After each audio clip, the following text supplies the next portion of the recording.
Thinning shears look like this. They'll have a straight blade and a blade that has teeth. You would use thinning shears to remove bulk or weight, blend lines within a haircut, and to create movement. When you cut with these, it's only cutting the hair in between the teeth. You see the little notches? Because of the notches, when you cut with these, it's not gonna change the basic shape or the length of your haircut. For example, if I use these on my bang area, just like this.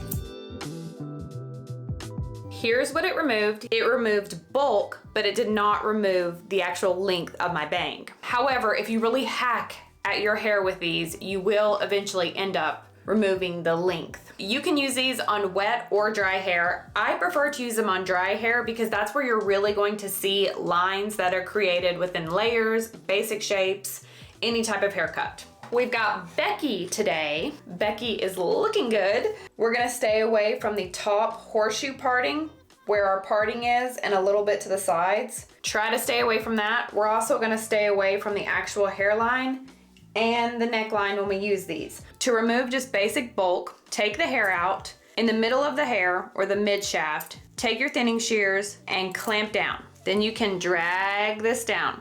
And here's what you've removed. Again, the length is the same. You've just removed pieces of hair to remove the weight. When you're using these horizontally, straight across, parallel to the floor, you wanna make sure that the teeth are always on top, like this. Because when you cut and pull down, you've got a straight blade on the bottom. I'm gonna do this a few times so you can actually see it. If you look close here, you can actually see that horizontal line from the straight blade. Now, obviously you wouldn't want to hack at it this much, but you always want the softer line or the teeth on top to make a softer effect. If you have a lot of hair, super thick hair, we use this back section of hair. Remember, stay off the top, take a horizontal subsection.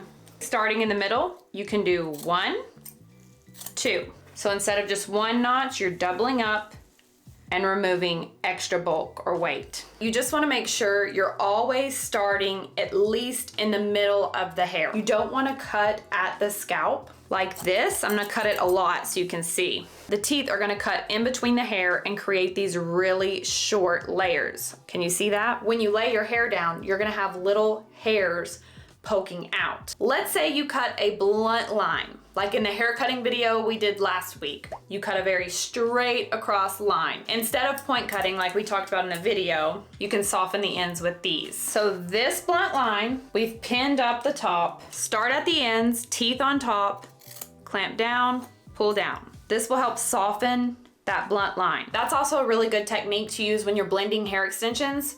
If you put a weave here, you're gonna have a disconnect of your real hair to the weave. If you'll start at your real hair with thinning shears, clamp down and continue on to the hair extension, that helps blend it together. You can also take this out vertically, which is my favorite way to use these, because when you cut vertically like this, you have a softer line. Because again, these are gonna make a slight line because you have one blade that is straight.